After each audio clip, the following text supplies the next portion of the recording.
If I had to give somebody only one piece of writing advice, it would be this. Write out what you want to say in one sentence.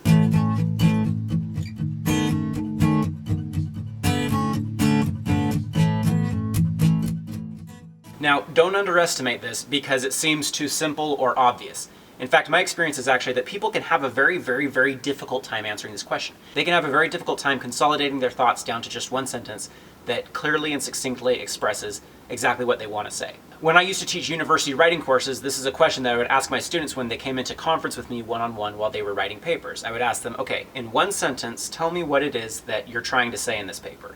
And I would usually get one of two responses. Either they would look down and start thinking, and about 30 seconds later, they would haltingly produce a sentence. And it wouldn't be too bad. It would be about what they were trying to say. The other response that I'd get is that they'd immediately open their mouth and give me a sentence, and then give me another sentence, and another sentence, and another sentence. And about 5 sentences after that, I would stop them and say, okay, good. So say all that in one sentence. And eventually they would be able to work out that one sentence of what they were trying to say. So why one sentence? What's the purpose of this exercise? Simply put, if you cannot figure out what you are trying to say and put it into one sentence, there is a very good chance that you don't know what it is that you are trying to say. And if you don't know what it is that you're trying to say, how on earth do you think you're going to be able to communicate that to anybody else? If my students didn't know what it was that they were trying to say, there was no way that their essay was just going to magically turn out to be focused and coherent. So why only one sentence? Well, partially it is just a little bit arbitrary. It's actually nice and useful to be able to write out or speak more than one sentence. That's why we have articles. That's why we have books. That's why we have series of books. But there's a big difference between 10 ideas that are arranged in a jumbled mess and 10 ideas that are coherently organized underneath one single overarching governing idea.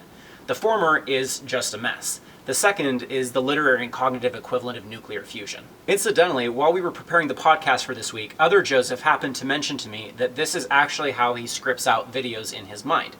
He'll have several ideas floating around in his head, and then he tries to consolidate them down to one single overarching primary idea.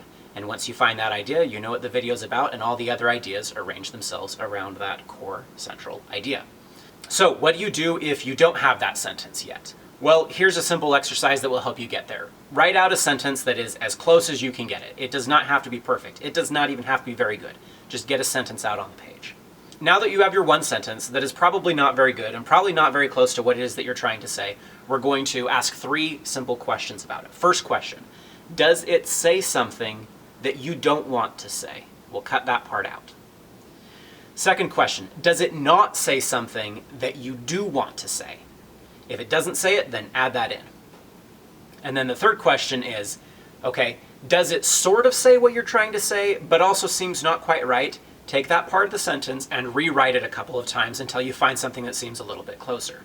Once you've gone through this process a few times, once you've taken out things that you don't want to say, added in things that you do want to say, and tweaked the things that you do want to say but are not said quite right, after you've done that a few times, you're going to end with a perfect sentence. You're going to end with a sentence that is exactly the sentence you want to say.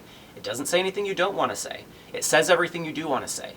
It's exactly what you're trying to get across. At that point, congratulations. You now know what it is that you are trying to say. Now, this one exercise will not magically fix all your writing problems. For instance, if you're here late at night because you're a college student and you're looking for advice, you may have noticed, well, yes, I've written my one sentence, but I now have to write all the other sentences, and that is absolutely true. However, figuring out what you're trying to say is a base-level, fundamental problem that you have to solve before you can get on to anything else. There's no amount of fancy synonyms or fixed punctuation or any other little writing gimmicks that will help you at all until you've solved this one basic fundamental problem. What is it that I am trying to say? Interestingly enough, this is not just a writing exercise, it is also an exercise that helps you think better and act better. The act of writing down what you're trying to say in just one sentence actually helps you crystallize and consolidate your thoughts. It helps you focus them and refine them. In fact, that's another interesting observation about writing, is that usually when you can't write clearly, it's because you're not thinking clearly. Building on the theme from yesterday's video about John Boyd the OODA loop and writing, it's also an exercise for learning how to act in the world. Can you sum up your whole life, your past and your future purpose into one sentence? If that seems too daunting, can you at least do the last year? If that's too daunting, well, can you at least do one day? In other words, do you know what it is that you're doing today? Does it make sense in terms of what happened yesterday? And does it help you get towards whatever you're envisioning for tomorrow? Just like the sentences and paragraphs in an essay, all the different pieces and events and purposes in your life should synthesize to form one harmonious whole. And if you can articulate what it is that that harmonious whole looks like, you're going to have a much better chance of reaching it.